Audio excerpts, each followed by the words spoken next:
राजा दशरथ के जमान थे। कौन थे? राजा दशरथ के जमान।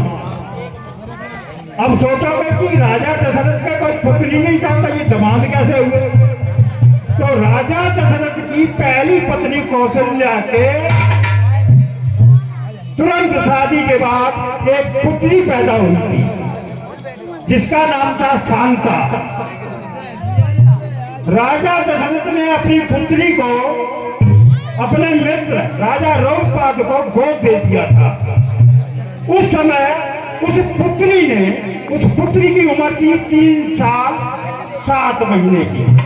समझदार लड़की थी, बहुत रोई, रानी कौशल्या रोई, लेकिन राजा कोई जो बचल के आगे उनकी एक नहीं चली।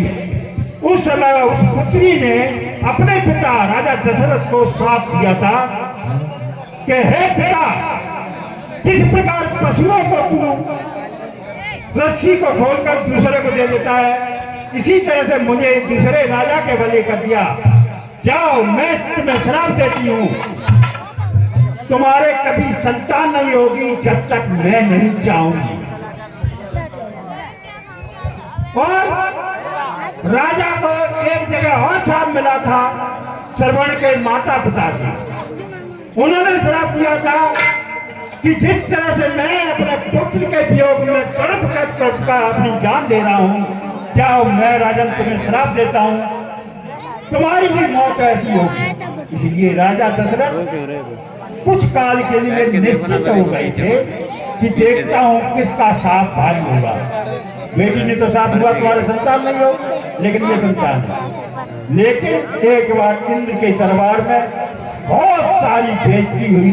उस समय राजा को होश आया था, इसलिए बाबा तुलसीदास ने ये चौपाई लिखी है कि एक बार भूपत मन माही भई गिलान मोर सुत नाहि। जिसके पुत्र नहीं पैदा होता है तो एक बार गिलानी नहीं होती है, उसको दिन रात चैन नहीं पड़ता, लेकिन तुलसी बाबा को ये लिखना पड़ा।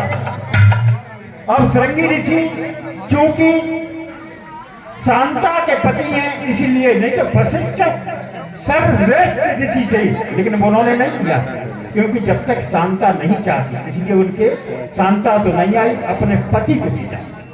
तो श्रृंगी ऋषि आते हैं, यहाँ पर पुत्रेष्ठ करते हैं। अब आके का बनकर आपके सामने